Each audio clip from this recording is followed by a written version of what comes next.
저희는 계속해서 유다서를 살펴보고 있습니다.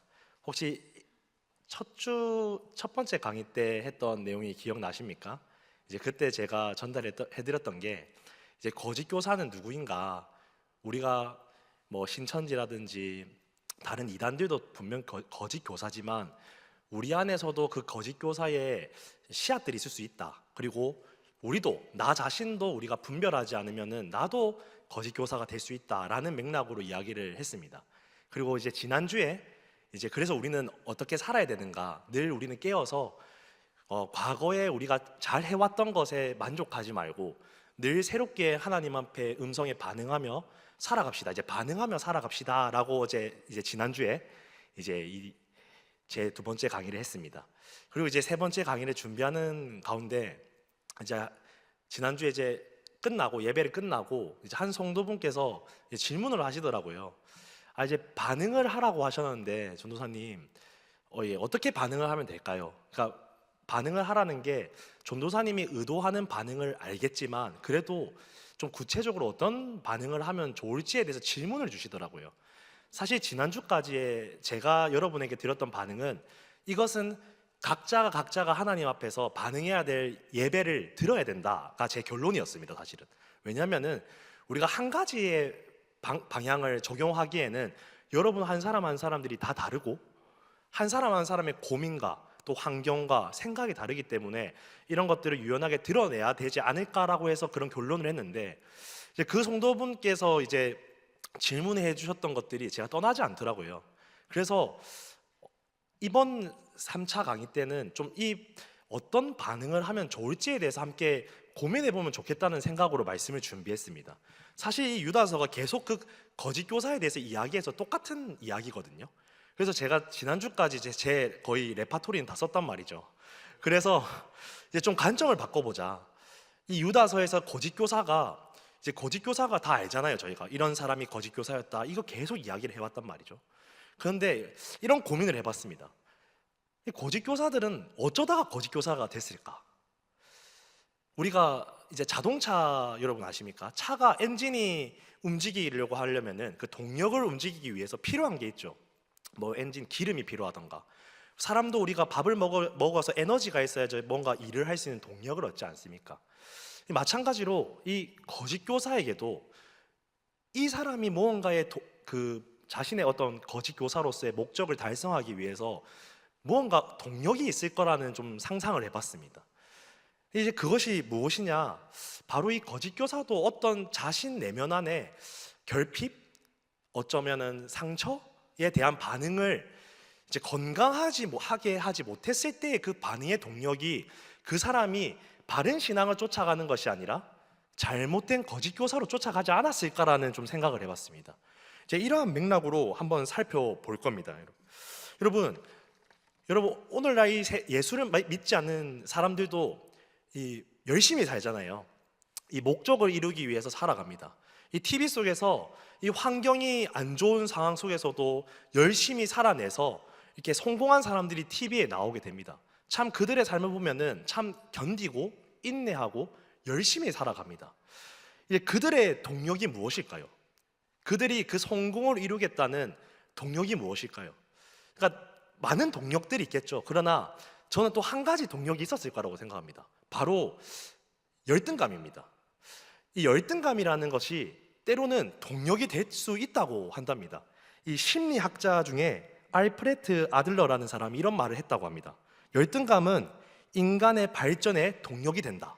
그러니까 이 무슨 말이냐면요, 열등감이 우리가 다들 안 좋게만 생각하잖아요. 우리를 눌리고 나의 삶을 이제 좀 안 좋게, 나를 부정적으로만 만들어 간다고 생각하지만 사실 세상 사람들 중에서 자신의 불우한 환경 속에서 자신의 그 열등감을 극복하는, 내 상처와 열등감이 동력이 되어서 오히려 세상을 이겨내고 자신의 환경을 뚫어내서 성공하는 사람들이 되게 많습니다. 그래서 이 심리학자가 이런 이야기를 한 것 같습니다. 열등감은 부정적인 측면도 있지만 인간의 긍정적인 측면도 있다.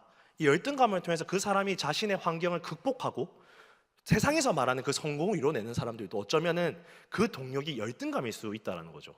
그렇다면 우리 이 거짓 교사들도 어쩌면은 이러한 맥락 속에서 그들이 반응하고 있을 수도 있다는 겁니다. 여러분, 열등감은 부정적인 측면도 있지만 분명히 긍정적인 측면도 있습니다. 마찬가지로 우리가 예배를 드리고 교회 안에 있는 우리들도 이런 열등감은 그 누구도 피하지 못하고 다 가지고 있는 지점일 거예요, 여러분. 그러면 우리는 고민해봐야 됩니다. 이제 기독교에서 말하는 이 열등감을 다루어내는 것이 무엇이냐?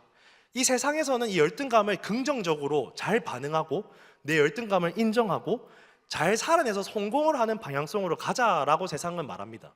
그러면 우리 교회 안에서도 우리가 이 열등감을 이렇게 바라보며 우리가 뭔가 세상을 잘 살아내는 동력으로 얻어야 되는가? 이것이 우리가 교회에서 예수를 믿는 우리들은 또 새로운 고민을 해봐야겠죠. 세상을 따라가면 안 되지 않겠습니까? 그래서 우리는 오늘 이 본문을 가지고 이러한 맥락으로 한번 살펴볼 예정입니다. 오늘 11절에서는 이 세 인물이 나옵니다. 바로 가인이 나오고요, 이 발람이 나오죠. 그 다음에 고라가 나옵니다. 이들은 지금 11절에서 말하는 이 인물들은 거짓 교사의 표본이죠. 거짓 교사가 이런 자들이라는 표본을 지금 말하고 있습니다.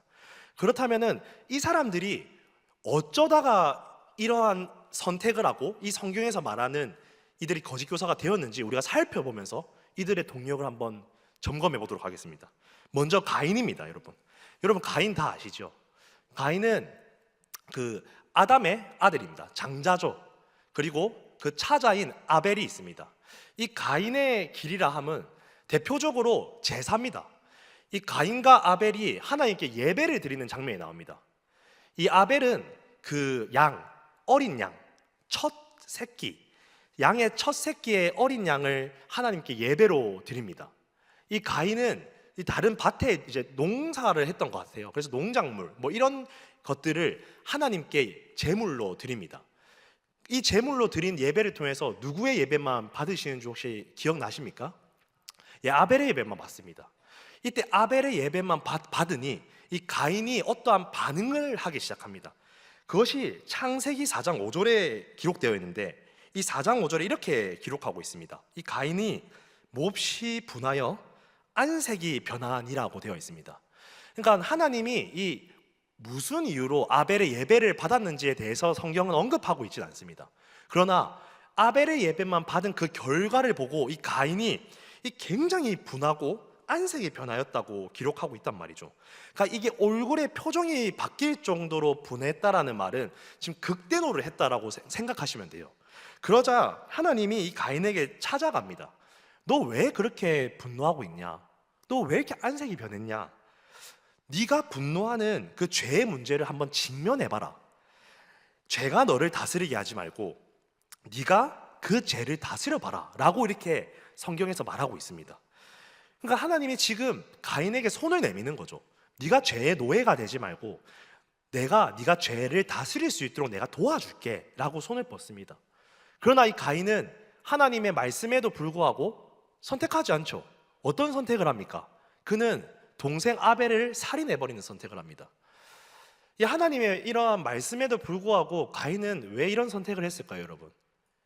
가인의 이 깊은 뿌리에는 뭐가 있을까요? 아마 가인은 아벨을 질투하지 않았을까요? 나도 하나님께 예배 드렸는데 아벨의 예배만 드리고 왜 나의 예배는 받지 않을까 하는 그 질투가 비롯됐을 겁니다. 그러면 여기서 조금 더 우리가 깊이 고민해 보자고요, 여러분. 이 질투라는 이 감정이라고 해야 될까요? 이 질투라는 것이 이 근본의 뿌리가 무엇이었을까요? 그러니까 이게 제가 뭐 이런 심리의 공부를 한 사람은 아니라서 뭐 정답은 아니지만 아마 이 열등감이지 않았을까요? 이 가인이 아벨과의 늘 삶 속에서 어떠한 자신의 열등감이 쌓였을 거고 그 예배를 드리는 과정 속에서 결국 아벨의 예배만 받으시는 하나님을 보고 그 열등감이 뿌리가 되어 질투가 되고 그 질투가 폭발하여서 하나님이 네가 죄의 노예가 되지 않게 내가 도와줄게라고 말하지만 그 하나님의 음성을 듣지 못하고 결국 그 열등감이 지배하여서 자기 동생을 살인하게 되었다는 겁니다. 이게 지금 가인의 길을 행하는 자의 동력입니다. 두 번째로 누굽니까? 삭슬 위하여 발람의 어그러진 길로 몰려갔으며라 되어 있습니다. 이 발람이 어떤 인물인지 혹시 아십니까? 이 발람은 민수기 22장에서 24장에 등장하는 인물이에요. 이게 조금 이제 제가 배경을 설명해 드릴게요. 이 발람은 이스라엘이 이제 광야 1세대가 광야를 이제 애굽을 탈출하고 이제 가나안 정복을 앞두고 있었습니다. 이 요단강 동편에서 이제 이스라엘이 전쟁을 하죠. 아모리와의 전쟁에서 막 전쟁을 승리를 했단 말이에요. 이제 가나안에 들어가기 직전입니다. 이 전쟁에서 승리한 어떠한 그 정보를 듣고 이 모압 왕이었던 발락이 이 불안하기 시작합니다. 이 이스라엘이라는 민족이 막 홍해도 건너고 광야에서 살아남아서 이 많은 족속들을 전쟁에서 이겨냈단 말이에요. 그러니까 얼마나 두려웠겠습니까, 이 발락이. 그래서 이 발람이라는 선지자를 부릅니다. 이 삭스를 줄 테니까 너가 이 이스라엘에게 저주를 해라. 그러니까 이 선지자가 되게 조금 영적인 능력이 있었던 선지자로 보입니다. 그러니까 이 저주를 해라고 부탁하는 거죠. 그래서 이 발람이 저주를 하기 위해서 가지만 이 하나님이 막으시죠. 이 나귀 스토리 아시죠? 그러니까 모르셔도 돼요. 다음에 한번 읽어보세요. 어쨌든 하나님께서 이 발람을 막는단 말이에요. 저주하지 말고 막아주십니다. 그래서 이 발람이 저주를 하지 않고 결국에 축복을 합니다, 이스라엘을. 그러니까 하나님이 간섭을 해줬단 말이에요, 이 발람에게. 죄 짓지 않도록. 그리고 축복을 하고 나서 이 발람의 일이 끝난 줄 알았더니 끝나지 않았다는 겁니다. 요한계시록 2장 14절에 이렇게 기록하고 있습니다. 그러나 내게 두어 가지 책망할 것이 있나니 거기 네가 발람의 교훈을 지키는 자들이 있도다. 발람이 발락을 가르쳐 이스라엘 자손 앞에 걸림돌을 놓아 우상의 제물을 먹게 하였고 또 행음하게 하였느니라 라고 기록되어 있습니다. 이 무슨 말이냐면요, 계시록에서 말한 게 이 발람이 이 하나님의 간섭에도 불구하고 이 발락이 주려고 하는 은과 금이 포기되지 않았습니다. 이 은과 금이 너무 갖고 싶었던 나머지 이 발락이 이 이스라엘을 넘어뜨릴 수 있는 방법을 달라고 하는 거죠. 그러니까 이 발람이 무슨 짓을 하냐면요, 이 모압 이방 여인을 풉니다. 이스라엘에게 보냅니다. 그래서 이스라엘이 이 모압 여인과 섞이게 만들고 이 모압 여인을 통해서 우상 숭배를 하게 만듭니다. 그러니까 이스라엘이 걸려 넘어지게끔 이 발람이 굉장히 전략적으로 이스라엘에게 이렇게 넘어질 뿌리를, 그 걸림돌을 두는 거죠. 그러니까 지금 이 발람이 이 죄를 지었다는 거예요. 그래서 삭스를 위하여 발람이 어그러진 길로 갔다. 그러니까 이 발람의 지금 문제가 무엇입니까? 탐욕이죠. 그러니까 지금 하나님이 간섭해서 죄를 안 짓게 그렇게 은혜를 베풀어 주셨는데 그 은과 금을 포기하지 못하고 결국에 이스라엘을 걸려 넘어지게 만들었다는 거예요. 이 탐욕을 이기지 못했습니다. 여러분, 이 탐욕이 왜 생기는 거죠? 이 탐욕은 자신의 존재적인 결핍을 외부의 소유로 메우려는 왜곡된 시도라고 합니다. 그러니까 이 외부에서 나의 이 결핍을 채우려고 하는 시도죠. 결국에는 이 탐욕의 뿌리도 어쩌면은 내가 가지지 못한 어떠한 열등감이 뿌리가 될 수 있다는 겁니다. 그러니까 이 발람이 이러한 동력이 되어서 그가 결국에는 하나님이 은혜를 베풀고 이 회개할 수 있는 길을 주셨지만 결국에는 그가 어그러진 길로 갔다는 것을 말하고 있습니다. 이 세 번째로 소개하는 인물이 누굽니까? 바로 고라입니다. 고라의 패역을 따라 멸망을 받았도다라고 합니다. 이 고라는 마찬가지로 이 광야 시대의 인물이에요. 이 고라라는 인물이 이 한 250명의 지도자들과 함께 이렇게 나름의 이스라엘 모세에게 반역했던 세대들입니다. 이 반역의 이유가 뭐냐면요, 결국에 자신들이 받은 역할에 대한 이제 그 씨름이죠. 이 모세가 가지고 있는 지도자권, 그리고 아론이 가지고 있는 대제사장의 직분의 역할에 자신들도 할 수 있다라는 그 교만과 그 질서를 깨트리는 행동으로 반역을 한 겁니다.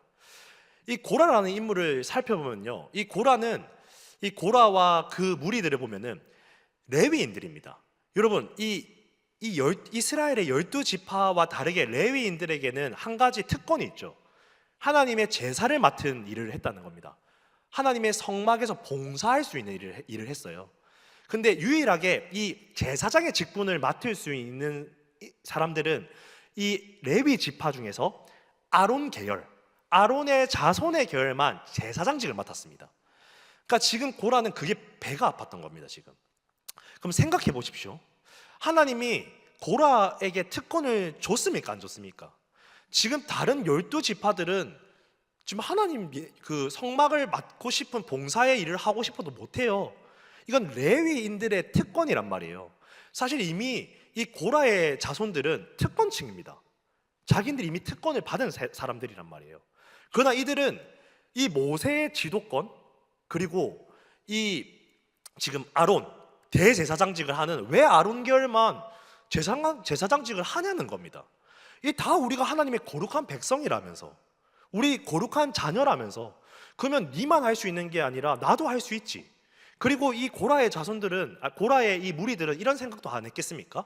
이 모세가 하는 것보다 내가 더 잘할 것 같은데, 이 아론이 하는 것보다 우리가 더 잘할 것 같지 않냐? 라는 마음이 있었을 거란 말이죠. 이런 마음이 무엇입니까, 여러분? 우월감입니다. 내가 남들보다 더 잘할 수 있을 것 같은 마음. 여러분들은 그런 마음 경험해 보신 적 없으세요? 저 엄청 많았거든요. 그래서 좀 제가 과거에 좀 이렇게 하나님께 다뤄지기 전에 조금 교만했습니다. 제가 교만해서 내가 더 잘할 것 같은데, 왜 저런 사람 세우지? 내가 저 일을 하면 더 잘할 것 같은데 라는 마음을 많이 했던 것 같아요. 근데 사실 그 우월감도 있잖아요. 우리가 우월하다는 내 의식이 어쩌면 그것 또한 또 다른 저의 열등감입니다. 사실 내 열등감이 나를 우월하게 만드는 거죠. 내가 더 높아질 수 있는 그 자리를 다른 사람이, 내보다 연약한 사람들이 하는 것이 배 아픈 것도 어쩌면 이 깊은 뿌리 속에 이 열등감이라는 이 결핍된 상처가 발동하고 있을 수도 있다는 겁니다. 그러니까 지금 이 세 인물을 살펴보면서 여러분들과 함께 나눴던 거는, 핵심은 이 거짓 교사들의 동력은 어쩌면 이 열등감, 꼭 열등감이 아니더라도 이 결핍된 어떠한 상처가 해소되지 않아서 그들이 거짓 교사로서 살아갈 수밖에 없는 동력이 되지 않았을까라는, 우리가 이런 성경을 통해서 분석을 해볼 수 있다는 겁니다, 여러분. 그렇다면 우리는 이런 고민을 좀 해봐야겠죠.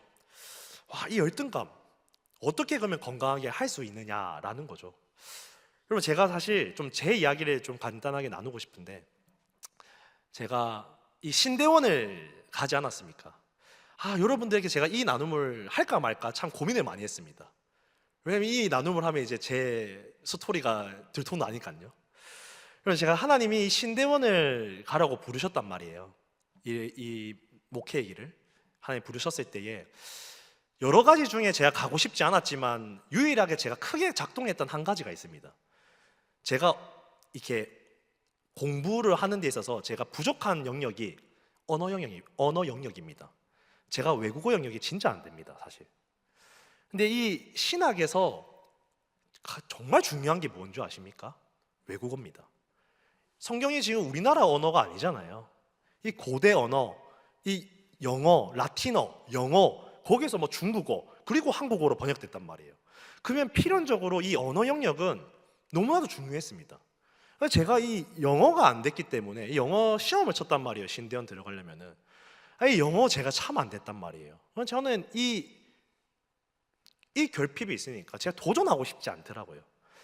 그러나 이것들에서 머물러 있는 가운데 하나님이 좀 직면하라는 마음을 주셔가지고 이 영어를 도전하게 됐습니다. 감사하게도 우리 이 교회에서 우리 이 교구 팀장 중에 한 분이신 분이 영어 강사이신 분이 있으세요. 그분이 저를 이 신대원에 넣어주셨습니다, 지금. 그러니까 제가 하고 싶은 말은, 제가 자랑을 하는 게 아니라요, 열등감에 머물러 있고 직면할 때에 하나님이 하시는 일들을 제가 경험했습니다. 저는 제 실력으로 신대원, 이 고려신학대학원은 합격할 수 없었을 거예요. 제가 이 열등감을 가지고 이 영어를 공부하고 도전했다면 할 수 없었을 겁니다. 그러나 하나님이 내게 맺어주신 인연 가운데서 할 수 있는 것을 공부하고 도전했을 때에 저 영어 성적 합격했습니다. 사실 저 점수가 됐단 말이에요. 그러니까 하나님이 그 방법들을 그 길들을 만들어 가시는 경험을 했습니다. 그러니까 하고 싶은 말은, 우리는 이 열등감에 있어서 우리의 방법으로 이 열등감을 해결하려고 하던가, 아니면 아까 저처럼 이 열등감 때문에 내가 아무것도 하지 않고 싶지 않은 어떤 회피, 머물러 있게 된다라는 겁니다. 우리는 그래서 이 열등감이라는 것을 하나님 안에서 건강하게 해 나갈 수 있는 방법들을 여러분 기억하셔야 돼요. 계속해서 좀 말씀을 연결해서 가겠습니다. 이 열등감에 이 사로잡힌 그러면 이 거짓 교사들이 왜 문제냐? 꼭 우리가 이 거짓 교사라는 표현은 안 쓰겠습니다. 왜냐하면 이 거짓 교사는 진짜 이단들, 사실은 정말 사탄들의 이 종들을 지칭하긴 하지만 조금 우리는 이거를 오늘날 적용을 해서 이제 거짓 교사라기보다는 우리가 스스로 거짓으로 속을 수 있는 지점으로 해서 오늘날 우리 지도자들, 종교 지도자들, 또 우리 교회 안에 리더들이 많지 않습니까? 이 리더들이 이 열등감의 동력을 점검하지 않았을 때에 어떤 일이 일어나는지가 이 바로 이제 그 다음 12절부터 이제 기록되어 있습니다. 이 12절에 먼저 이렇게 12절에서 13절까지 6가지로 이렇게 비유를 하고 있거든요. 이 그 중에 첫 번째가 바로 이 애찬의 암초라는 말을 하고 있습니다. 이 12절을 보시면요, 그들은 기탄 없이 너희와 함께 먹으니 너희의 애찬의 암초요라고 되어 있죠. 이 애찬의 암초가 무슨 말이냐면요, 애찬은 말 그대로 애찬식 생각하시면 돼요. 우리 그 기억나세요? 막 떡 먹고 귤 먹고, 그러니까 애찬은 다른 말로 우리가 교회에서 성도들이 교회에서 예배를 드리고 뭐 이렇게 같이 식사 교제라고 생각하시면 돼요. 이 식사 교제가 정말 중요하거든요. 이 우리의 공동체에서 이 관계를 하고 단지 밥만 먹는 게 아니라 서로 소통하고 나누잖아요. 그 이 애찬의 암초라는 겁니다. 이 거짓 교사가. 그러면 암초가 뭐냐? 여러분 배를 타 보시면요, 요즘에는 제가 배 탔을 때는 이제 레이더가 다 있어서 이 암초들이 다 레이더에 찍혀요. 그래서 이 배가 딱 길이 정해져 있거든요. 그러니까 레이더가 없다고 생각해 보십시오. 육안으로 이 바닷가에 이 바다 밑에 있는 암초가 보이겠습니까? 안 보이죠. 근데 이게 항해를 하다가 모르는 암초에 이 배가 걸리면 어떻게 되겠습니까? 침몰합니다, 여러분. 이 타이타닉호 생각하시면 돼요. 그게 그 정도로 위험하거든요. 이 배가 살짝만 긁히고 찢어져도 이 배가 침몰해 버립니다. 그러니까 지금 이 성도들의 식사 교제에 이 거짓 교사들은 암초 같은 역할이다. 이 무슨 말이냐면요, 여러분, 이 식사 교제를 하는 가운데 이 육안으로 우리가 이 거짓 교사 그러니까 이런 열등감에 분별되지 않은 리더들이, 이 거짓 교사들이 보인다고요, 여러분? 안 보인다고요. 우리 관계 안에서 서로 겉으로 관계하면은 사실 그 사람의 내면의 깊은 상처를 우리가 알 수 없잖아요. 우리가 가면 쓰고 관계하면요, 맞죠? 잘 모르잖아요. 그러니까 우리가 분별할 수 없습니다. 그러나 여기서 말하는 것은 이걸 분별해야 된다는 거예요. 우리 함께하는 교회의 장점이 뭡니까? 이 셀라이프입니다. 우리 함께하는 교회 이 셀라이프는 굉장히 좋은 장점을 가지고 있습니다. 하나의 말씀이 선포된 것을 가지고 이 리더들이 하나의 영적 가족을 이루어서 이 말씀을 가지고 나누고 소통하고 또 영적 성장을 이루어 나가는 이 과정은 굉장히 지금 좋은 시스템이란 말이죠. 그러나 이 말씀으로 우리가 비롯되었을 때, 제가 항상 말씀을 나눌 때 말하는 게 딱 2가지 지점이죠.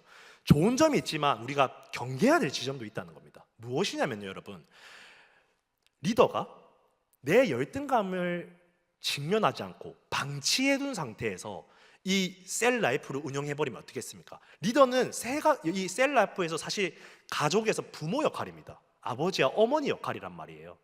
그러니까 아버지와 어머니가 자신의 상처와 열등감을 방치한 상태에서 자기의 자녀를 양육하면 어떤 일이 발생합니까? 그 열등감이 고스란히 그 자녀가 더 먹습니다. 마찬가지예요, 여러분.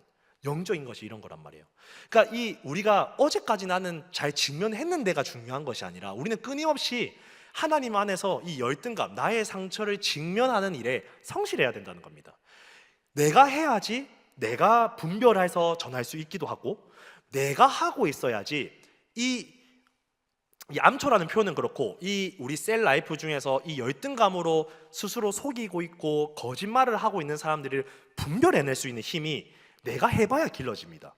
그래야지 그 사람에게 우리가 양육할 때 조금 기다려줘야 되는지, 들어줘야 되는지, 이번에는 조금 더 과감하게 이런 것을 해보라고 권면을 해야 되는지를 건강하게 분별하고 양육을 할 수 있으려면요, 내 스스로가 먼저 나의 열등감이 됐던 나의 결핍들을 하나님 앞에서 계속 성실하게 다루어 나가야 된다는 겁니다. 이것이 바로 애찬의 암초를 우리가 조심할 수 있는 겁니다. 그 다음이 무엇입니까? 그 다음은요, 자기 몸만 기르는 목자가 이어져 있습니다. 이 자기 몸만 기르는 목자, 이 말 그대로 이 양을 이끄는 목자라고 생각하면 돼요. 이 목자의 사명은 무엇입니까? 이 양이 잘 안 보이잖아요. 이 목자의 음성을 쫓아서 따라가는 게 양이란 말이에요. 근데 이 목자가 자신의 배만 부르기 위해서 이 양을 돌보지 않는 사람을 말하고 있습니다. 이것 또한 마찬가지죠. 이러한 이것을 설명하기 위해서 조금 오늘날 이 한국 교회의 좀 이 상황을 좀 빗대어서 한번 이 맥락을 설명해 보고자 합니다. 오늘 한국 교회에서 저도 이제 교육자로 살아가지만 이 교육자로서 살아가는 이제 많은 동기들, 선배들이랑 이야기를 하면은 한국 교회에서는 좀 피할 수 없는 한 가지가 있긴 합니다. 바로 성과입니다. 성과. 이 교회에서도 이제 교육자들이 이 세상의 직장처럼 성과가 중요합니다. 사역으로서 무언가 보여줘야 되는 것이 중요하죠. 이것이 한편으로 이 목회자들이 성과만 따라가는 게 나쁘지 라고만 생각하시면 안 돼요. 때로는 이 성과를 쫓아가는 것이 좋은 동력의 근원이 되기도 합니다. 이 성과를 쫓아갔던 오늘날 이 한국 교회는 이 큰 부흥을 이끌어냈죠.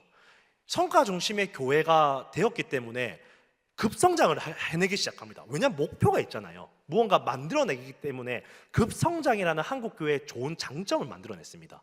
그렇게 부흥을 하고 나니까 사람들이 모이기 시작하고요. 많은 사람들이 모이기 시작하잖아요. 이게 얼마나 중요해요. 이 성과가 있고 목적이 있기 때문에 계속해서 세상에서 많은 양들, 새가족들이 교회에 들어오는 것은 굉장히 긍정적인 효과입니다.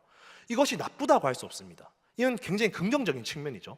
하지만 이 성과에만 우리가 몰입하다 보면요, 한 가지 놓칠 수가 있는 것이 있습니다. 오늘날 많은 이 교회에서 무슨 한국 교회 트렌드 이런 이야기 책에서 많이 이야기하는 내용들입니다. 그러니까 오늘날 이 교회가 성장에만 집중하다 보니 놓친 게 무엇이냐? 바로 양육이라는 겁니다. 영적 성장이 일어나지 않았다는 거예요. 교회 안에 많은 사람들이 모였으나 이 교회 안에 영적인 성숙도 필요한데 이 성숙을 놓쳤다는 겁니다. 그래서 오늘날 우리가 다시 영적인 성숙에 집중해야 된다 이런 메시지를 많이 하거든요. 우리가 이런 것들을 해야 된다. 그러나 제가 드리고 싶은 말씀은 이 성과도 중요하고요, 이 성장도 중요하고 이 영적인 성숙도 중요합니다. 그러면은 우리가 접근할 때 이게 맞냐 이게 틀렸냐의 방법은 굉장히 좋은 고민이 아니라는 거 아시겠죠? 이게 맞냐 틀렸냐로 우리가 접근하면은 답이 안 나옵니다. 이 말씀대로 우리가 고민을 해보면요, 잘 보십시오.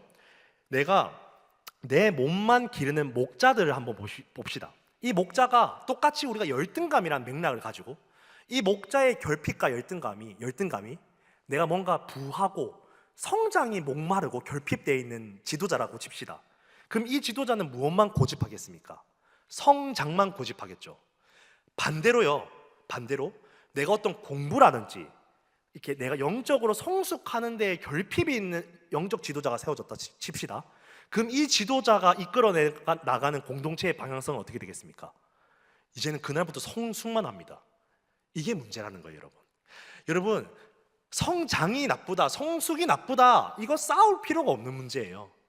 오늘날 우리 교회가 가야 될 방향성은 내 상처와 내 열등감을 들여다보면은 그 대안이 나옵니다.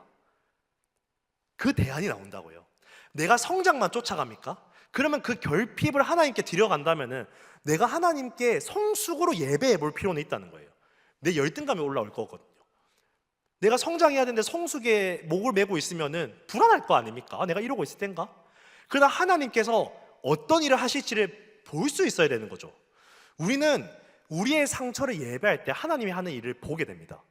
목격하게 됩니다. 그러나 오늘날 우리가 고민해야 되는 거는 어쩌면 우리가 사역하는 그 동기가 나의 열등감, 나의 결핍된 상처로 반응을 하고 있다면은 그것은 어쩌면 하나님과 상관없는 예배와 사역이 될 수 있다는 겁니다. 이게 바로 몸만 기르는 목자들의 특징이라는 거예요, 여러분. 이 두 번째로는요, 이제 바람에 불려가는 물 없는 구름이요, 이렇게 말합니다. 이거 좀 짧게 설명을 하면요, 좀 어렵죠. 이 바람에 불려가는 물 없는 구름은 그 유다서의 청자들을 생각하면 돼요. 이 유다서를 듣는 그 시대의 청자들이, 제가 첫 번째 강의 때 이들이 디아스포라잖아요. 근데 어느 지역이라고 했는지 기억나세요? 팔레스타인 지역입니다. 이 팔레스타인 지역의 특징이 비가 굉장히 중요하다고 하더라고요. 그러니까 이 팔레스타인 지역에 사는 사람들이 이 구름이 막 몰리면은 이제 뭘 기대하겠습니까? 아, 비가 온다 드디어 기대하겠죠. 그러니까 이런 거예요. 이 거짓 교사들이 이 팔레스타인 지역에서 야, 저 구름이 몰리면은 비가 온다. 야, 비 온다니까? 하나님이 비 온다고 나한테 말씀하셨다니까? 하면서 막 기대를 줍니다. 그렇게 이제 구름이 막 몰리기 시작해요. 막 사람들이 엄청 기대했겠죠. 근데 구름만 몰리다가 비는 하나도 안 내리고 흩어집니다. 이게 지금 이것을 약간 말하는 거예요. 거짓 교사들은 뭔가 성도들에게 기대를 만듭니다. 야, 이렇게 된다. 야, 너 이렇게 살면 이렇게 돼. 너 이렇게 하면은 뭐 너 이렇게 돈 나한테 내면은 너 이렇게 잘 될 거야. 아, 너 오늘 이런 것 좀 섬기고 이렇게 해보면은 너 인생 풀린다. 이 마치 무당같이 기대를 주지만 또 기대대로 되는 것 같다는 거죠. 이들이 말한 대로 되는 것 같은데 결과론적으로는 아무 열매가 없다는 거예요. 비가 오지 않는다는 거예요. 이게 거짓 교사들의 속임수라는 겁니다. 지금 이런 비유를 말하고 있는 거거든요. 두 번째로는 뿌리 뽑힌 열매 없는 가을나무라고 표현을 해요. 이것도 마찬가지예요. 이 가을나무, 이 나무의 겉모습만 보고 열매만 보면은 이 굉장히 거짓 교사들이 대단해 보이지만 이들이 뿌리가 뽑혔다라고 말합니다. 이 결국에 뭘 말하냐면은 이 거짓 교사들은 영적인 이 결핍이 있다라고 말하고 있는 거예요. 그러니까 이 영적으로 이 결핍되고 영적인 실제적인 기품이 없다 보니 이들이 마치 뭔가 열매가 있어 보이고 뭔가 이 사람들이 대단해 보이지만 아무 기품이 없다는 거예요. 그러니까 이거는 이렇게 표현할 수 있을 것 같아요. 오늘날 우리 이 교회에서 뭐 제가 이런 말을 할 수는 없고 제가 뭐 이제 우리 신대원에서 이제 강사로 오신 어떤 목사님 이런 말을 하시더라고요. 오늘날 이 교회가 한국 교회가 이 담임 목사를 청빙하는 과정 가운데 너무 많은 세상의 스펙, 뭐 유학 갔다 왔냐 안 왔냐 이런 것들에 몰입한다는 거예요. 그러니까 이게 이런 말일 수 있어요. 그러니까 유학 갔다고 해서 그게 문제가 되는 게 아니라 그 사람이 가지고 있는 스펙만 보고 그 뿌리를 보지 않는다는 거죠. 이런 거를 약간 생각하시면 조금 이 비유가 와닿을 겁니다. 이 거짓 교사들이 그럴 수 있다는 거예요. 이 겉으로는 멋있어 보이지만 이 뿌리가 뽑혀 있다라고 말하고 있는 겁니다. 그리고 이제 마지막으로 말하고 있는 것이 바로 수치의 거품을 뿜는 바다가 연결되죠. 이 13절입니다. 이 수치의 거품을 뿜는 바다, 쉽게 빨리빨리 설명하겠습니다. 이 파도가 치면은 이 바닷가에서 파도가 치면 이렇게 흰 거품이 막 일어나죠. 이 거품이 지나가고 나면은 이 바다가 안에가 보이잖아요. 그때 이 더러운 것들이 막 보인다는 거예요. 지금 이 말이거든요. 그러니까 그들이 하는 어떠한 사역과 말들이 순간적으로 거품이 일어날 때는 뭔가 일어나는, 거품이 일어나니까 뭔가 일어나는 것처럼 보이나 그 거품이 사라지고 나면은 이 진흙, 잔여물, 더러움밖에 없다. 이거를 조금 표현을 하고 있는 거고요. 이 마지막으로 캄캄한 흑암으로 돌아갈 유리하는 별이라는 이 비유도 이 우리가 태양계를 생각하시면 돼요. 태양계의 별, 지구, 행성들이 굉장히 과학적으로 규칙적으로 움직이죠. 하나님이 말씀하신 대로 하나님의 질서 안에서 이 별들이 움직인단 말이에요. 근데 이 별들이 하나님의 질서, 그 궤도를 벗어나 버린다는 거죠. 이 궤도, 그러니까 자기들이 지켜야 될 지위를 버리고 그 궤도를 이탈해 버리니 이들이 캄캄한 곳으로 돌아간다. 결국에는 심판받는다는 이 말을 지금 여기까지 하고 있는 거예요. 그래서 이 지금 14절까지의 말씀을 종합해서 이 거짓 교사들의 이 열등감, 우리들이 이 열등감이라는 걸 방치했을 때에 우리가 이렇게 거짓 교사처럼 극단적인 어떤 상황들은 오진 않겠지만 우리가 공동체를 파괴할 수 있고 또 나도 파괴하고 내 옆에 사람도 파괴할 수 있는 위험성이 있다는 거죠.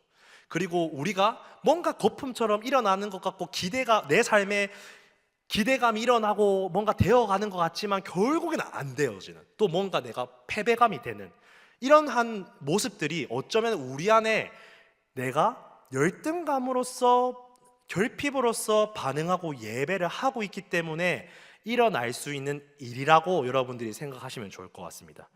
그래서 우리 여기까지 살펴봤어요, 여러분. 우리가 이 열등감, 이 하나님의 이 자리를 지키지 않는 거, 이거 어떻게 하면 좋을까요, 여러분? 사실 이거 우리 다 있는 거잖아요, 여러분. 우리 다 없다고 할 수 있습니까? 우리는 다 있습니다, 여러분. 그 로마서 9장에 이 토기장의 비유 아시죠? 이 그릇 이야기 하잖아요. 하나님이 이 주권으로 그릇을 만듭니다. 니는 뭐 도자기, 니는 밥그릇, 니는 요강, 이렇게 그릇을 만든단 말이에요. 이 하나님의 주권이라는 말이잖아요. 그 그릇을 내가 그렇게 만든 이유가 있다는 거죠. 오늘날 저 이런 생각 해보시지 않으셨어요? 왜 나는 이런 그릇으로 만드셨지? 우리 다 이런 마음 없습니까? 이왕이면 나도 좀 요강 말고 밥그릇이라도 해주지. 또 밥그릇 같은 사람은 이왕이면 좀 밥그릇도 그냥 일반 백성들 밥그릇 말고 왕이 먹는 밥그릇 해주지. 또 이 왕이 먹는 밥그릇인 사람은 또 이런 마음이 들죠. 이왕이면 좀 고려청자 같이 조금 이 귀중한 거 해주지. 그러면 또 고려청자 같은 사람은 또 없겠습니까, 여러분? 무슨 말을 하는지 아시겠죠, 여러분? 사람은요, 끝까지 우리보다 더 높고 가진 사람들의 그릇을 가지게 됩니다. 이렇게 가지고 싶은 마음이 듭니다. 우리보다 더 나은 사람, 내보다 더 멋진 사람 끊임없이 가지게 된다는 거죠. 여러분, 세상은요, 오늘날 세상은 많이 TV에서 이렇게 말해요. 아까 소론부에 제가 말씀드렸던 것처럼 오늘날 이렇게 말합니다. 너의 열등감을 동력을 삼아 성공해봐, 인내하고 뚫어봐 라고 말합니다. 그게 잘못된 말인가요? 아니요, 굉장히 멋진 말이에요, 여러분. 그리스도인들도 이 열등감을 극복하고 싸워내고 좀 이왕이면은 좀 세상에 멋짐이 될 수 있고 대안이 될 수 있는 사람들이 세워졌으면 좋겠습니다. 중요합니다. 그러나 우리가 그것들을 가기 이전에 우리 그리스도인들은 한 가지 더 생각을 해야 되는 거죠. 오늘날 우리 교회 안에서 우리가 이 세상이 말하는 그 열등감을 극복해내기 위해서 내가 애쓰고 열심히 살아가고 있지 않은가? 교회 안에서 예수를 믿는다 하지만 우리가 그리스도와 상관없이 그렇게 살아가고 있지 않는가? 또 한편으로 이 모든 사람들이 그 열등감을 극복하고 성공하진 않죠. 오늘날 많은 청년들이 낙심하고 집안에서 나오지 못하고 있지 않습니까? 이 세상을 어떻게 살아낼지 모르겠다는 그 두려움, 그 불안, 결국은 그 열등감이죠. 이 열등감 때문에 아무것도 도전하지 못하는 그들 또한 정말 예수와 상관없는 삶을 살고 있다는 거죠. 여러분, 이들의 결론이 어떻게 되는 줄 아십니까? 바로 15절과 16절입니다. 15절에 이렇게 말하고 있습니다. 이는 뭇 사람을 심판하사 모든 경건하지 않은 자가 경건하지 않게 행한 모든 경건하지 않은 일과 또 경건하지 않은 죄인들이 주를 거슬러 한 모든 완악한 말로 말미암아 그들을 정죄하려 하심이라 하였느니라. 16절입니다. 이 사람들은 원망하는 자며 불만을 토하는 자며 그 정욕대로 행하는 자라. 그 입으로 자랑하는 말을 하며 이익을 위하여 아첨하느니라. 이 무슨 말이냐면요, 이 경건하지 않은 자들이 이 자신들의 어떠한 상처, 그 열등감으로 원망하고 불만을 토로하고 정욕대로 행하며 그 입으로 자신들의 자랑을 말하고 이익을 위해서 아첨을 하는데 이들을 결국에 15절 하반부에서 정죄하려 하심이라 라고 되어 있습니다. 근데 이 정죄가 언제 일어나냐면요, 그게 14절입니다. 14절에 아담의 7대 손 에녹이 이 사람들에 대하여도 예언하여 이르되 보라 주께서 그 수만의 거룩한 자와 함께 임하셨나니 라고 되어 있습니다. 이 앞에 에녹이라는 말은 이게 에녹서를 인용했다라고 하시면 돼요. 에녹서라고 우리 60여권 정경은 아닌데 이 외경에 있는 이제 에녹서라고 있는데 그것을 인용했는데 뭐 중요하지 않습니다. 이 뒤에 말이 중요한데 보라 주께서 수많은 거룩한 자와 함께 임하셨나니, 이 주는 예수 그리스도고 이 수많은 거룩한 자와 함께 임하셨다는 것은 예수님이 다시 이 땅에 오시는 날에 구름을 타고 가신 그대로 온다고 할 때 이 천군 천사들과 함께 온다고 하지 않았습니까? 그거를 묘사하는 거예요. 그거에 재림에 날 때 이 거짓 교사들은 원망하고 불만 토로하고 정욕대로 살고 이익을 했던 이 거짓 교사들은 결국에 심판받는다는 말입니다. 그러니까 이것은 이단의 거짓 교사를 말하는 거죠. 그러나 오늘날 우리가 아까 제가 말씀드렸던 것처럼 우리가 이단이 아니죠. 우리는 이단은 아니지만 우리가 우리 안에서도 이것들을 좀 교훈 삼을 필요는 있다는 겁니다. 하나님은 우리를 내버려 두시지 않으세요, 여러분. 하나님은 자신의 백성이 아닌 자는 내버려 두십니다. 그렇게 살도록. 그러나 우리에게 내버려 두시지 않으시죠. 그걸 우리는 은혜라고 합니다. 우리는 오늘도 열등감을 반응하며 살아갑니다. 원망하고 불만을 토로하고 또 때로는 내 정욕대로 살아가고 입으로 자랑하기도 하고 내 이익을 취하기도 합니다.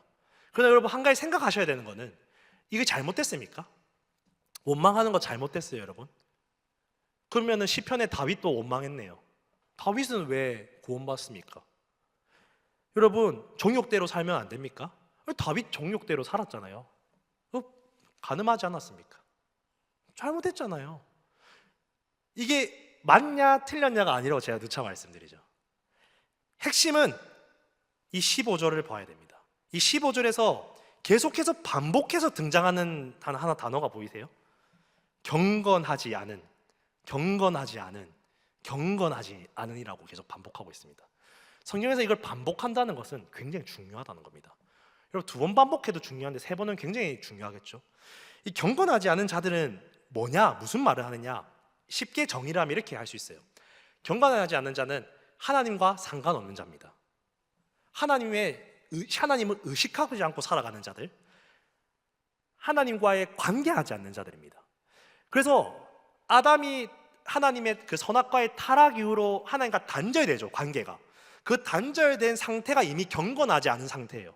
하나님은 경건한 상태, 우리의 거룩을 위해서 예수님이 십자가에 죽으셔서 우리가 다시 관계하게 되고 예배하게 되죠. 그렇다면은 우리는 원망할 수 있습니다. 그러면 전제 조건이 뭐가 되겠습니까? 우리의 원망이 누구를 통해서 해야 된다고요? 하나님 관계 안에서 해야 된다고요. 하나님과 상관이 있어야 된다고요. 그렇다면요, 반대로 우리는 이렇게 접근해 볼 수 있습니다.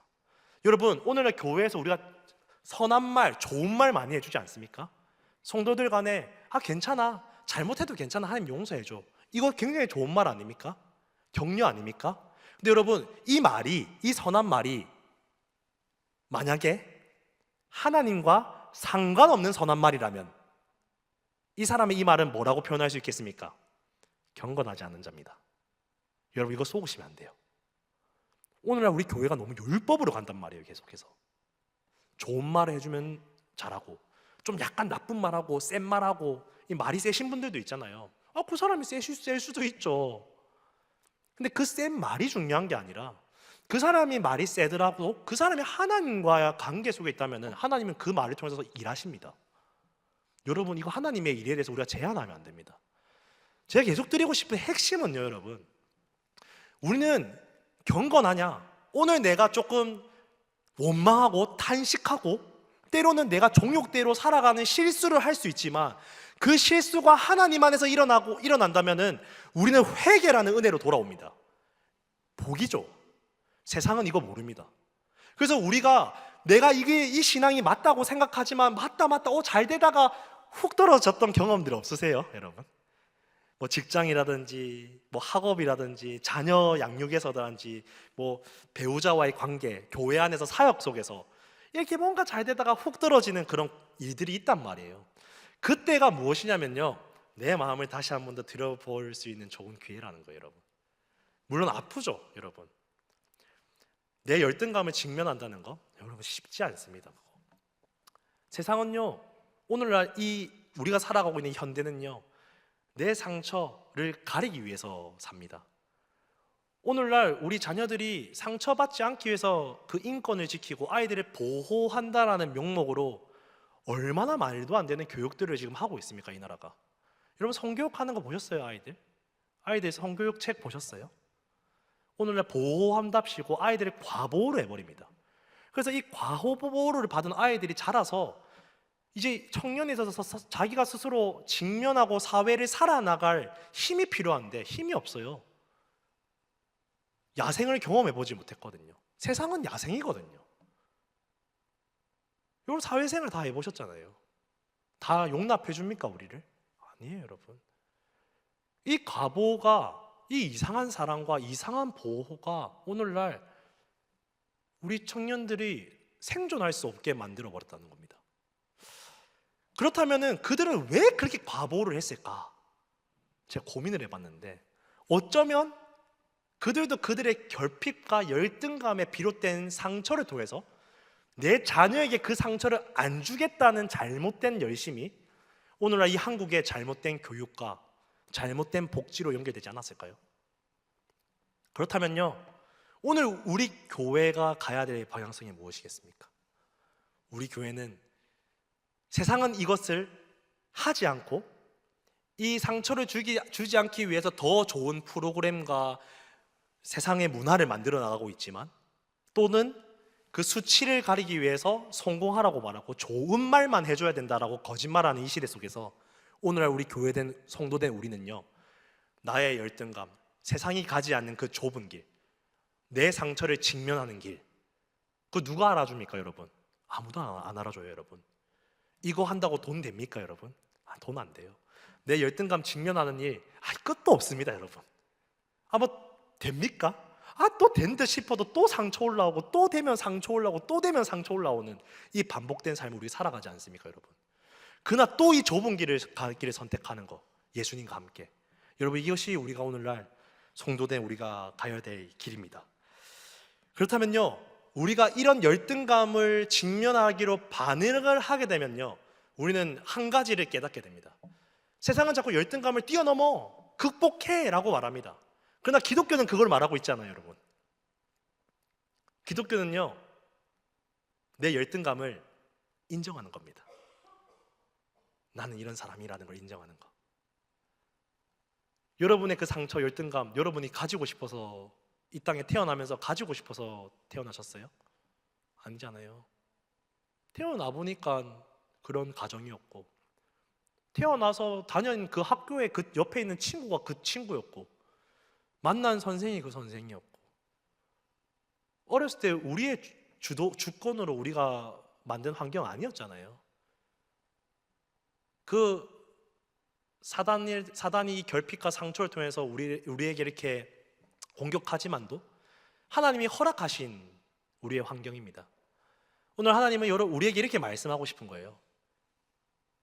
열등감, 그 상처 왜 이렇게 극복하고 뚫으려고 애쓰지 말고 나한테 와. 그 무거운 짐을 들고 나한테 와. 누군가는 그 열등감 때문에 도망가고 숨어 있습니까? 집에서 나오지 못합니까? 괜찮아. 두려워하지 말고 나와. 예수님은 오늘 우리의 상처에 여전히 하나님을 신뢰하지 못하고 그 두려움 안에, 그 불안 안에, 그 결핍 안에 갇혀있는 우리에게 초청하십니다. 그래서 기독교는요, 이것들을 극복해보기도 하고 또 머물러 있어 보기도 하고, 이 여러 가지 과정 속에서 예수를 만날 때 비로소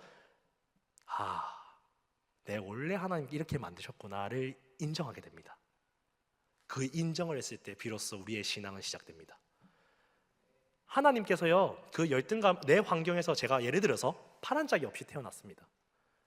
하나님이 나를 파란 짝 없이 태어난 것을 내가 받아들이고 인정했을 때예요, 앞으로의 나의 삶 가운데 하나님이 이 파란 짝이 내게 필요하겠다고 생각 드시면은 이 파란 짝을 만들어 주실 수 있습니까? 없습니까? 있죠. 파라나를 만드실 수도 있고, 근데 이 파라나를 진짜로 만들어 버리면은 세상 사람들이 너무 놀라니까 이 어떤 사람들을 통해서 내 인조파를 만들어서 내가 활동할 수 있게 하나님은 일해 주십니다. 또는 하나님 나의 인생 가운데, 아까 그릇 토기장애처럼 나의 인생 속에 이 팔 없이 내가 이 땅을 살아가는 가운데서 많은 사람들에게 팔이 없지만 그 예수 그리스도를 증거하는 삶을 사는 부르심으로 받았다면 이 사람에게 팔이 필요합니까?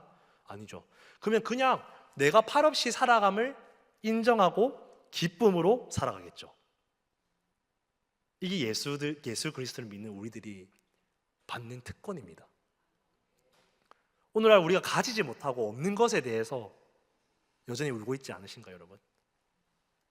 내가 팔 하나가 없이 태어났는데 이 팔 하나 없이 태어난 그 하나님을 여전히 원망하고 불만하고 있는데 머물러 있지 않으신가요? 오늘 이 말씀을 통해서 우리 하나님과 화해하는 저와 여러분이 되었으면 좋겠습니다. 그 화해를 통해서 우리가 주권이 인정되고요, 이거 말씀으로는 쉽지만 이 역동적인 신앙과 가정 속에서 여러분들이 이끌어 나갈 겁니다. 그러면 우리는 한 가지 하면 됩니다. 직면하십시오 여러분. 아프죠? 힘들죠? 또 갑시다. 그때 하나님 일하시는 거예요 여러분. 마지막에 결론을 맺을 텐데, 이 결론에 이 성경의 인물을 이야기하고 좀 찬양으로 연결하고 싶습니다. 베드로라는 인물을 소개하고 싶어요. 여러분, 베드로 오늘 이번 주 새벽기도 때도 잠시 언급을 했는데 베드로 예수님 3번 부인했잖아요. 3번 부인한 그 베드로의 마음이 어땠을까요? 여러분, 공생애 동안 그 예수님이 나에게 사랑해주고 입히시고 먹이시고 가르쳤던 나의 영적 아버지였던 그 예수 그리스도를 그 예수 그리스도가 보는 앞에서 자신이 3번 부인했던 그 수치심, 그 죄책감, 또 그 안에 어쩌면 그 깊은 뿌리 안에 내가 열등한 존재라는 그 좌계감에 빠져있는 그 베드로가 자신의 고향으로 갔습니다. 자신의 고향에 머물러 있었죠. 그 마음 안에 머물러서 지옥을 겪고 있었습니다. 그때에 예수님이 부활하시고 나서 베드로에게 찾아가시죠. 그리고 뭐라고 하시는지 기억나시죠? 그냥 고기 구워 먹으면서 한 말 안 하시고 너 나 사랑하니? 이거 딱 3번 물어보세요. 베드로가 그 고백하면서 자아상 다 돼버린 거예요. 반대로 베드로와 같이 예수님을 부인하고 팔았던 자가 있습니다. 가룟 유다죠. 가룟 유다는요, 자신이 팔았다라는 그 죄책감과 똑같습니다. 베드로와 같이 그 좌계감. 그러나 그는 그 자신의 죄책감을 이기지 못하고 결국에 무엇을 선택합니까? 자살해버립니다.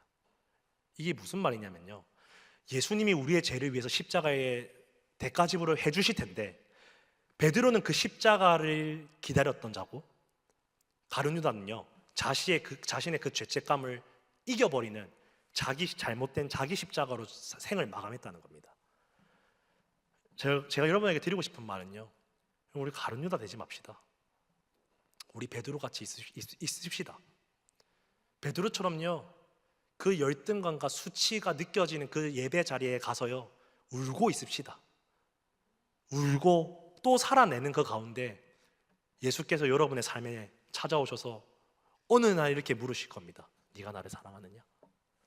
반주 좀 해주시고요. 네가 나를 사랑하느냐? 네가 나를 사랑하느냐? 여러분이 그 온다니까요. 그리고 여러분은 이미 그 네가 사랑하느냐의 경험을, 은혜를 받았고 그 믿음을 걸어가고 있는 분들입니다. 그냥 우리는 또 베드로 같이 살 겁니다. 그걸 인정하자고요. 우리는 또 넘어질 겁니다, 여러분. 그때 또 우리가 그 죄책감과 수치에 갇혀 있지 마시고요, 다시 인정하면 됩니다, 여러분. 다시 그 열등감을 직면하면 됩니다. 내 컴플렉스에 속지 마십시오. 세상은 그것을 비아냥거립니까? 세상은 여러분의 그 환경을 비웃으십니까? 속지 마세요. 하나님은 여러분을 그렇게 보시지 않습니다. 이 시간 찬양을 할 텐데 여러분 잘 모르실 거예요. 이 찬양 제목이 베드로의 고백이라는 찬양입니다. 오늘 이 말씀을 기억하면서, 이 베드로의 마음을 기억하면서, 또 나의 열등감, 꼭 열등감이 아니어도 돼요. 나의 결핍, 내 상처들을 기억하면서 오늘 하나님과 이 베드로의 고백을 통해서 정서적인 관계를 나누는 찬양을 드렸으면 좋겠습니다. 찬양을 아시는 분은 같이 고백하시고 따라 부르셔도 되고, 이 찬양을 들으시면서 기도하셔도 됩니다. 우리 베드로의 고백 한번 함께 찬양하겠습니다. 내가 가장 후회하지 않는 일, 내가 가장 후회하지 않는 일, 예수를 따르는 일, 내 금을 버리고 내 사랑들 뒤로 하고 나를 부르신 주님과 동행하는 이 나의 평생에 소원하는 이 예수를 닮아가는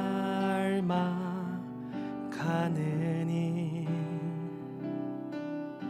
굳은 마음 제하시고 사랑을 가르치신 나의 예수님을 사랑하느니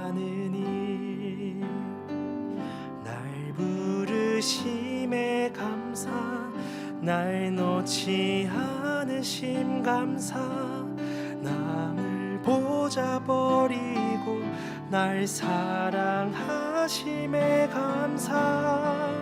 나의 모든 삶을, 남은 모든 인생을 예수님과 함께 걷겠습니다. 우리 시간 다시 한 번 더 처음부터 고백하겠습니다. 내가 가장 후회하지 않는 일, 내가 가장 후회하지 않는. 여러분, 예수를 믿는 일 후회하지 않으시죠?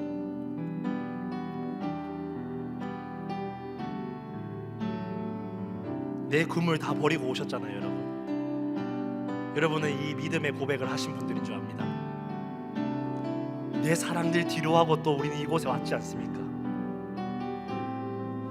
주님과 동행하는 일, 우리가 갈망하고 왔지만 또 실수하고 있습니다. 나의 평생에 소원하는 일, 예수를 닮아가고 싶지 않습니까? 우리 다 닮아가고 싶죠. 예수의 십자가의 삶을 살고 싶습니다. 잘 안 되는 거죠. 우리 예수님 다 아십니다. 우리 굳은 마음을 지하시고 또 사랑을 가르쳐 주십니다. 나의 예수님, 나의 예수님을 사랑하는 이 베드로의 고백이에요. 날 사랑하심, 날 놓지 않으심 감사.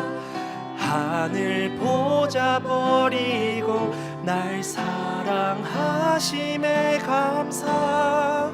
나의 모든 삶을, 남은 모든 인생을 예수님과 함께 걷겠습니다. 날 부르심에 감사. 또 날 불러주시에 나의 열등감을 불러주십니다. 나의 아픔의 그 자리를 불러주세요. 또 그 길을 가야 되나? 그러나 우리는 예수를 사랑하기 때문에 또 그 길을 선택합니다. 여러분, 그게 성도의 길이에요. 그게 베드로가 갔던 길입니다. 우리 가룟 유다 되지 맙시다. 예수님과 함께 걷겠음. 날 부르심에 감사. 날 부르심에 또 실패하심에 감사. 또 넘어짐에 감사. 또 내 그 열등감 보게 하심에 감사. 이 우리의 신앙의 고백 아니겠습니까, 여러분? 나의 모든 삶을, 남은 모든 인생을 예수님과 함께 걷겠음. 이 시간 하나님이 여러분에게 이렇게 말하십니다. 네가 나를 사랑하느냐? 네가 나를 사랑. 한번 여러분 들어보십시오. 하나님 여러분에게 이렇게, 예수님이 이렇게 말씀하십니다. 네가 나를 사랑하는. 여러분 삶의 자리에 이렇게 말씀하실 때가 있을 거예요. 네가 나를 사랑하느냐? 그렇게 눌려있니? 베드로야, 왜 그 수치심에 갇혀있니? 왜 그 죄책감에 갇혀있니? 왜 그 자책하고 있니? 그 고기 잔을 나누시며 베드로가 그 지옥을 겪고 있는 베드로에게 이렇게 말하시는 거예요. 네가 나를 사랑하나요? 근데 다 안다니. 네 안다고 내가 부인한다고 말했잖아. 괜찮아. 그럼 하나님 여러분에게 내 삶에 이렇게 말씀하실 거예요. 여러분, 우리가 그 삶의 자리에서 이거 들으셔야 돼요.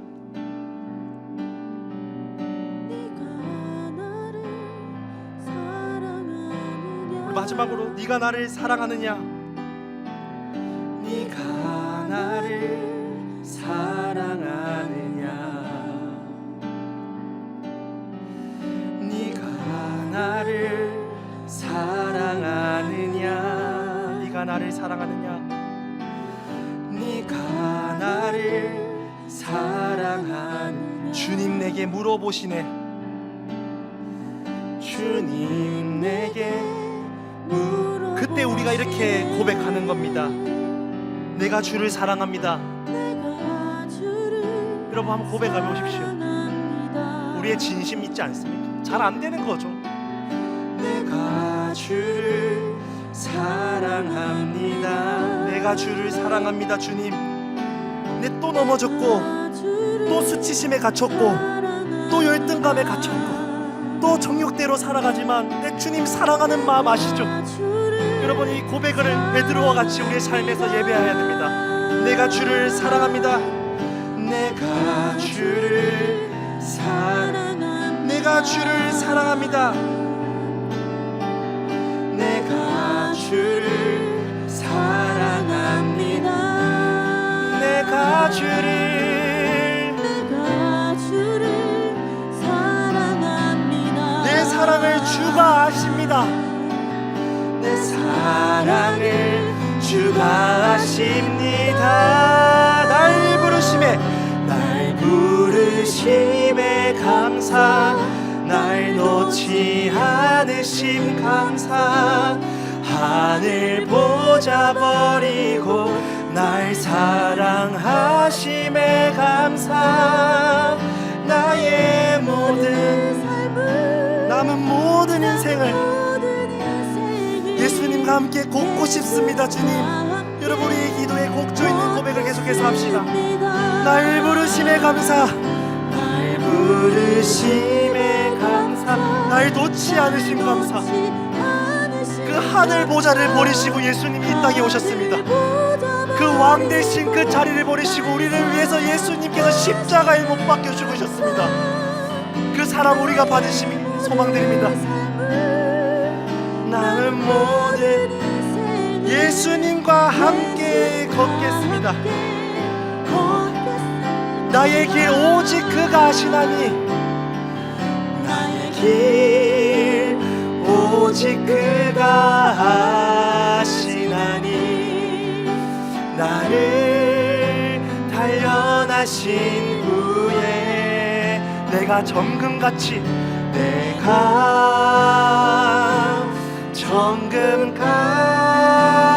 정금같이 나오리.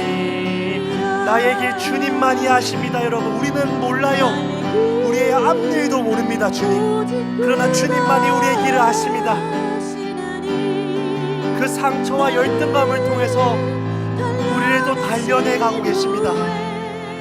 그리고 내가 정금같이 나아오시기를 예수님은 기대하고 소망하십니다. 나오리. 우리 계속해서 좀 고백할까요? 나의 길 주님만이 아십니다. 주님, 우리의 길을 인도하여 주시옵소서. 내일 일이 또 염려됩니다. 내일 또 어떻게 될지 염려됩니다. 무엇을 먹을까 염려되고, 무엇을 마실까 염려되고, 내 자녀가 걱정되고, 우리 한국의 앞일이 걱정되고, 우리 교회가 걱정되고, 내 직장이 걱정됩니다. 그러나 주님만이 나의 길을 아십니다. 우리 이렇게 계속 믿음의 고백을 했으면 좋겠습니다. 나의 길 주님만이 아십니다. 나의 길 오직 그가 아시나니. 아버지, 주님, 아버지, 주님 믿하여 주시옵소서.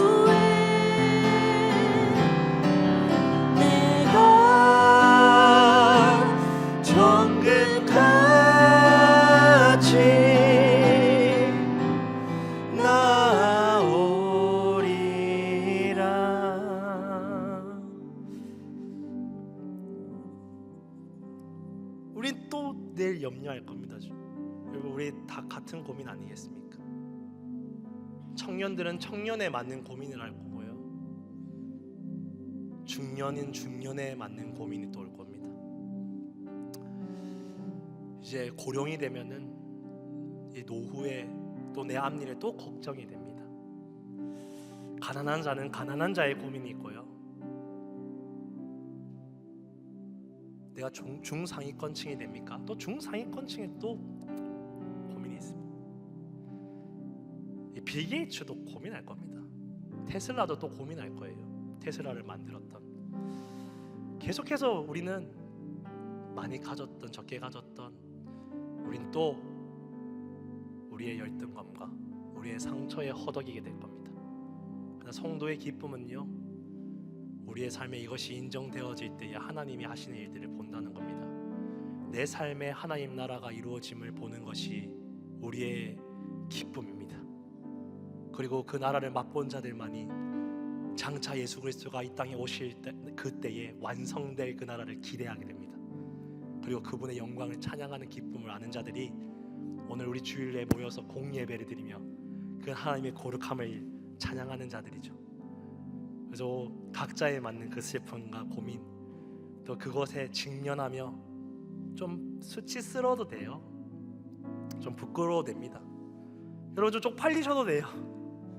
우리 한국에 또 체면 문화가 강하지 않습니까? 특히 이곳에 또 어르신들은 그런 문화 속에 오랫동안 사셨다 보니까 그게 더 힘든 줄 압니다. 이 젊은 저희보다 그 체면을 내리는 게 참 힘드실 겁니다. 그러나요, 제가 늘 예전에 청년들과 나눔을 할 때도 그랬고 우리 초등부 아이들에게 설교할 때도 그렇고, 잘하는 게 중요한 게 아니야 얘들아. 하나님은 중심을 보셔. 너희의 환경을 다 아셔. 잘 안 되지만, 잘 안 돼서 조금 삐걱삐걱해서 남들이 보기에는 우스꽝스러워 보이고 어색해 보여도 남들은 너의 그 우스꽝스러운 모습에 비웃을지 모르지만 하나님은 그 모습을 보고 기뻐하셔. 하나님은 그 모습 보고 어이구 우리 자녀 잘한다, 또 나에게 와주구나. 우리 하나님은 그 삐걱거리는 그 삶을 또 기뻐하세요. 그게 하나님, 우리 아버지 되신 하나님의 마음입니다. 그래서 제가 마지막으로 전능하신 나의 주 하나님 찬양할 겁니다. 이 베드로의 고백이죠. 우리가 주의 말씀 의지하여 깊은 곳에 그물을 던져야 됩니다. 그 그물은요, 적게 그물 던지면 있을 수 없는 일, 내 수치를 던지고 내 열등감을 던지고 내 상처를 던질 때 하나님이 어떤 일을 하시는지 우리가 마지막 이 곡조 있는 기도를 하고 우리 수요일 성동 대학을 마무리했으면 좋겠습니다. 전능하신 나의 주 하나님은 우리 함께 찬양하겠습니다. 전능하신 나의 주 하나님은 능치 못하실 일 전혀 없네. 능치 못하실 일 전혀 없네. 우리의 모든 간구도, 우리의 모든 간구, 우리의 모든 생각도, 우리의 모든 생각도, 우리의 모든 꿈과, 우리의 모든 꿈과 모든 소망도, 우리 신실하신 나의 하나님은요, 신실하신 나의 주 하나님은 우리의 모든 괴로움을 한 번에 바꾸실 수 있는 분입니다. 우리의 모든 괴로움 바꿀 수 있는, 그분은 불가능한 일을 행하세요. 불가능한 일 행하시고 죽은 자를 살리십니다. 죽은 자를 일으키시니 그를 이길 자, 그를 이길 이 우주 만물을 통틀어서 아무도 없습니다. 없네. 주의 말씀 의지하여 주의 말씀 의지하여 깊은 곳에 금을 던져보십시오. 깊은 곳에 금을 던져 그분이 얼마나 놀라운 일을 준비하셨는지 감히 우리가 생각지도 못한 일을 보게 될 것입니다. 주의 말씀 의지하여 믿음으로 금을 믿는 자에게 능치 못함 없네. 믿는 자에게 능치 못함 없네. 다시 한 번 더 좀 고백해 볼까요? 전능하신 나의 주 하나님은요, 전능하신 우리 하나님 나의 주 소개드리고 싶어요. 하나님은 능치 못하실 일이 전혀 없습니다. 능치 못하실 일 전혀 그분은 여러분들이 기도하기 전에 이미 여러분의 간구를 아세요. 우리의 모든 여러분의 생각을 이미 알고 있습니다. 우리의 모든 생각, 여러분의 꿈과 여러분의 소망하는 바도 아세요. 근데 왜 우리의 삶에는 이런 일이 일어나지 않지? 이게 우리의 고민이죠. 그러나 신실하신 우리 주 하나님은요, 우리의 모든 괴로움을 한순간에 바꿔버린다니까요. 우리의 모든 괴로움 바꿀 수 있는, 근데 이것이 우리가 기대하는 바대로 안 될 수는 있습니다. 불가능한 일을 행하십니다. 죽은 죽은 자를 살려버려요. 우리가 상상도 못할 일을 해버리신다고요.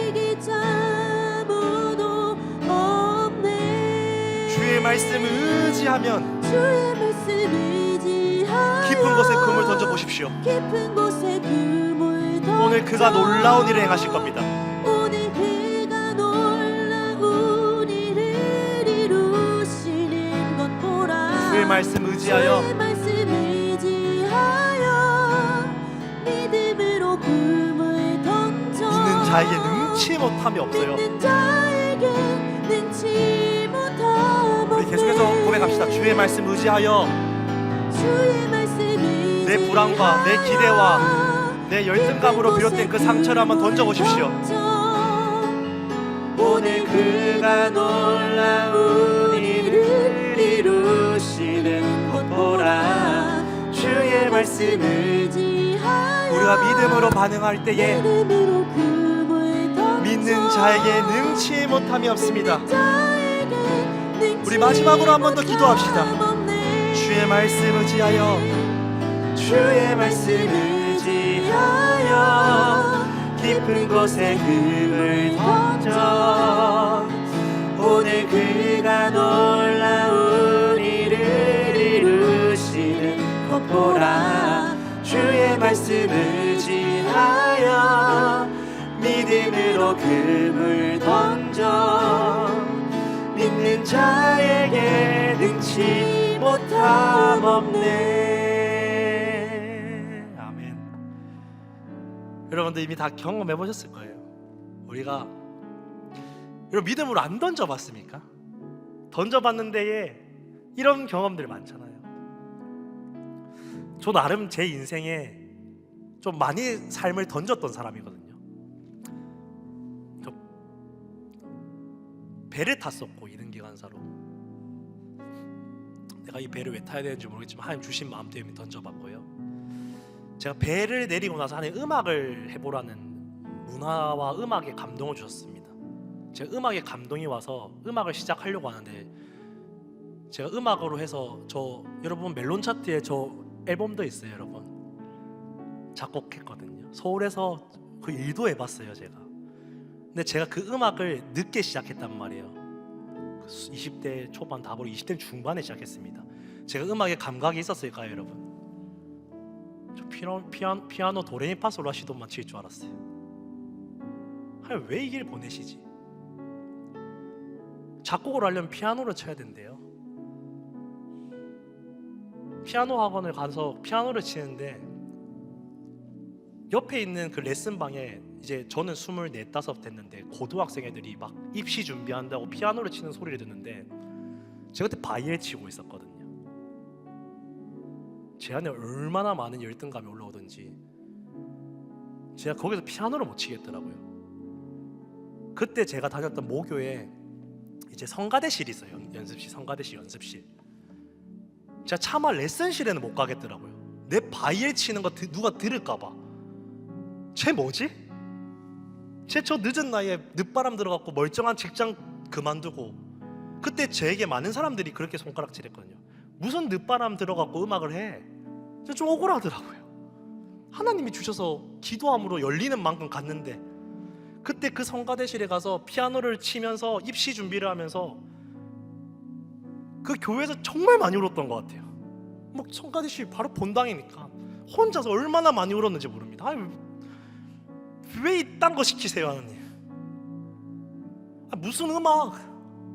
내가 뭔데? 괜히 이거 가가지고 나 지금 쪽팔리고 교회 사람들한테 눈치 보이고 늦바람 들어갖고 음악하는 날라리 같은 찍히고 나 나름 교회 이미지 좋았는데 이런 이미지들 뭐라고 생각할까? 남들이 의식이 다 되는 거예요. 내보다 음악 잘 나가는 사람들을 보면은 열등감이 올라오는 거예요. 대학을 합격했습니다. 하나님이 대학을 합격시키더라고. 놀랍습니다. 합격을 시키는데 나보다 다 잘 나가는 음악을 하는 애들을 보면서 그 대학교에서 엄청나게 열등감을 겪었지만 포기하지 않았어요. 늘 그 대학에서 그 자리를 지켰습니다. 하나님 불렀으니까. 근데 놀라운 건요, 또 그 속에서 하나님이 만남의 복을 허락하셔서 한 교수님이 저를 키우시겠다고 서울로 데리고 가서 앨범도 내시고요, 대학원도 보내고요, 일도 주시고요, 공부도 시켰습니다. 내 같은 놈을 왜 키우지? 나보다 날고 기는 사람들이 많는데. 그래서 그 음악을 해서 내가 잘 될 줄 알았습니다. 여러분, 내 음악으로 잘 될 줄 아는 그날에 코로나를 통해서 제가 다 망했어요. 제가. 그리고 부산 땅에 온 곳이 함께하는 교회였습니다. 얼마나 하나님께 억울하던지요. 왜 맨날 망합니까? 난 가라매요. 내 열등감 가지고 버텼잖아요. 하나님, 맨날 나 배도 탔고 나 음악도 하고 또 이제 다 망해먹고 이 부산 땅에 와서 그때 너털너털 왔던 게 함께하는 교회예요. 제가 이곳에 여러분의 열매를 먹었습니다. 제가. 그리고 하나님 이 목회의 길에 부르시더라고요. 저는 이제 제 인생의 결론을 맺지 않습니다. 제 인생이 하나님 목사로서 내가 인생을 끝날지 전 잘 모르겠어요. 또 제가 이 길을 가다가 그 바닥을 치는 때가 올지도 모르죠. 근데 이제 한 가지 깨달은 건 뭐냐면요, 이 함께하는 교회에서요, 그것이 성도의 복이구나. 잘 가다 떨어질 때에 그때가 하나님을 더 깊이 알 수 있는 가장 좋은 예배할 수 있는 시간이구나. 아, 그게 은혜였구나. 내가 잘 될 때에 그것들이 성공했어야 되는데 그 성공이 목말랐던 제가 그 성공이 주어지지 않았을 때 얼마나 하나님께 삿대를 했는지 모르겠습니다. 함께하는 교회에서 정말 부끄러워요. 제가 지금 이 교육자를 가고 있다는 게 제가 여러분에게 이 말씀을 전하기에 정말 민망한 소리를 하나님께 얼마나 많이 했다고요. 제가. 근데 제가 깨달은 건요, 이제는 인정합니다. 전 또 가다 넘어질 겁니다. 전 또 망할 수 있습니다. 그러나 또 예수님이 나를 일으키실 겁니다. 여러분, 제 자랑 아닌 거 아시죠? 여러분의 안에 이미 이 삶의 간증들이 다 있을 줄 압니다. 우리 다시 합시다. 잠깐 우리가 한눈 팔았던 것들이 있다면은 우리가 다시 주님 앞에 눈을 돌려서 우리 그 돌이키는 회개의 복이, 은혜가 우리 안에서 예배로 일어나는 여러분의 삶의 예배가 일어나기를 소망드립니다. 이 시간 제가 기도하도록 하겠습니다.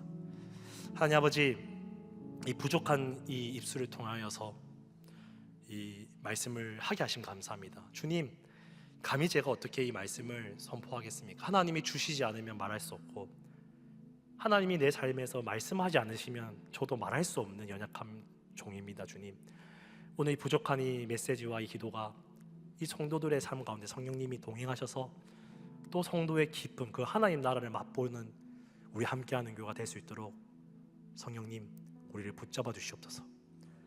또 아프고 또 울어야 되는 그 열등감과 직면해야 되는 그 삶의 예배 자리에서 오늘 이 말씀이 기억나게 하시고 그 말씀을 붙잡고 견디고 나아가는 우리 함께하는 교회 되도록 성령님 모든 것 주님께 맡겨드립니다. 감사드립니다. 예수님 이름으로 기도합니다. 아멘. 우리 시간 주기도문으로 우리 하나님의 우리에게 주신 기도로 이 수요 성경대학을 마치도록 하겠습니다. 우리 같이 고백하겠습니다. 하늘에 계신 우리 아버지여, 이름이 거룩히 여김을 받으시오며 나라가 머시우며 뜻이 하늘에서 이룬 것 같이 땅에서도 이루어지이다. 오늘날 우리에게 일용할 양식을 주옵시고 우리가 우리에게 죄 지은 자를 사하여 준 것 같이 우리 죄를 사하여 주옵시고 우리를 시험에 들게 하지 마옵시고 다만 악에서 구하옵소서. 대개 나라와 권세와 영광이 아버지께 영원히 있사옵나이다. 아멘.